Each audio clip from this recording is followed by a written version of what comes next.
Bobby Chiu here. I'm an artist. I work on movies, animation, I have my own Emmy-winning TV show, run my own studio, art school, and a bunch of other things. Can an artist actually reach their potential if they never did a bad drawing? As a child, I was always taught to try more, do better. This, in turn, with no fault of my parents, made me really strive for being as perfect as I could in all of my tests, activities, and grades. Perfect was what I really strived for, and anything less was something that needed improvement. If it wasn't perfect, then it would slow down my trajectory and it would ruin my track record and in turn, ruin or taint all the success I have achieved before. That's how I felt anyways. So anytime I failed, I would get really down on myself and lose motivation for a while to get back on the horse because it was like, what's the point? I already ruined my perfect track record. You can see evidence of this in some of my older sketchbooks where you can tell that every page I was trying to make absolutely immaculate and that there were no bad pages.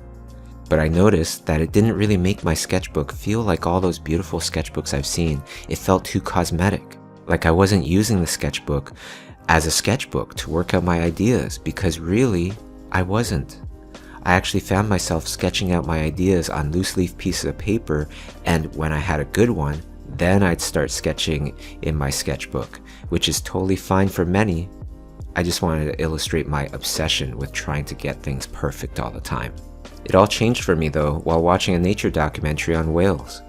I've always been interested in animals, drawing them and studying them up close. But when I started to get interested in gray whales, it was hard to study them because of all the barnacles that grew all over their bodies. I searched and searched for images of a gray whale without barnacles, but could never find one. This made me realize that some things are never meant to be perfect. Many things are perfect to us because of their imperfections as well.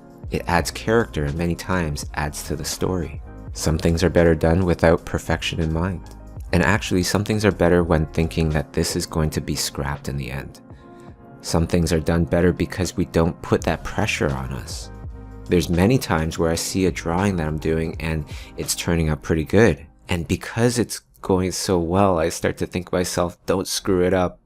I start to add this extra pressure, which in turn makes me so much more self-conscious and may actually make my art worse because of it.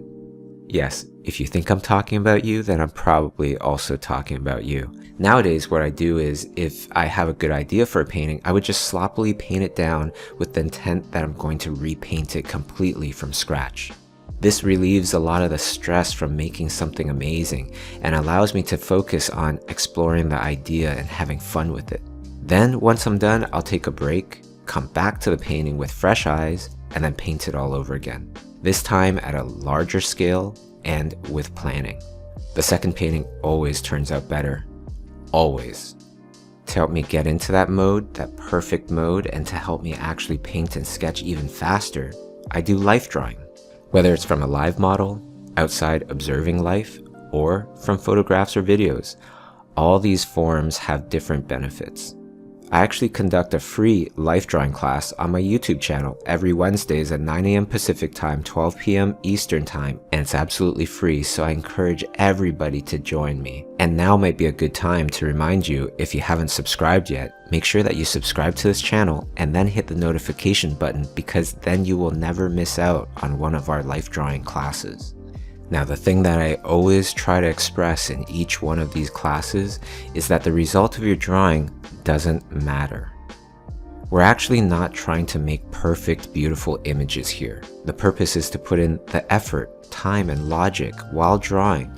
So, in the grand scheme of things, you'll constantly be improving. What would you rather have? Good drawings with very little progression, but no bad drawings? Or would you rather have 90% bad drawings, 10% good drawings, but with constant improvement and progression? Think about it. Effort, time, and logic is the key. Put in all three of these and you'll see how fast your skills improve. Just adopting this thinking of not focusing on the result of my painting or drawing and more focusing on the process and the effort that I'm putting in, I found myself more regularly in the flow state and the final results show it. And if I find myself stiffening up and worrying too much about the results, I would tell myself that what I'm doing isn't even going to be the final anyways, that this will be scrapped. This allows me to loosen back up. It also helps me to finish things faster. Have you ever seen multiple thumbnails and sketches by an artist working out an idea, painting sketch or drawing sketch after sketch? I think back to visiting museums, and Georges Seurat comes to mind, where you would see multiple little versions of his paintings. That person is considered a master. And I'm sure if you think about it, many other sketches from old masters come to mind.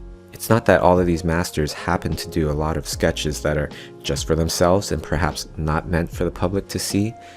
I think it's because of all these kinds of practices and sketches that actually made them elevate to that master level. And this is something that we can all do and adopt. Nowadays, I get so much more work done because I'm not striving for perfection. It's not that I don't want to do good. I'm concentrating on how much effort, time, and logic I put into the things that I care about and not the result. Not only am I able to paint more freely with a lot less pressure, but I've also been able to speed up and improve and find myself in the flow state much more often. Now, if you're interested in art, I'd love to tell you about my speed sketching animals course if you don't mind. You see, I teach on Schoolism.com, and my course has become very helpful for so many because I tell you all the things that are impossible to know, which is, what am I thinking about as I draw? Breaking down the differences between a 1-minute pose and my thinking with a 2-minute pose versus a 5-minute pose or longer. We go through various methods of sketching as well as how to tackle various kinds of animals. With a Schoolism subscription, you actually get access to over 50 courses taught by many of the top professionals. Also, with a Schoolism subscription, you get access to weekly live webinars that you can attend, meet your fellow Schoolism artists, and ask questions to the speakers live and interactive. Just go to Schoolism and sign up today. Thank you so much for watching. I hope you have a great day.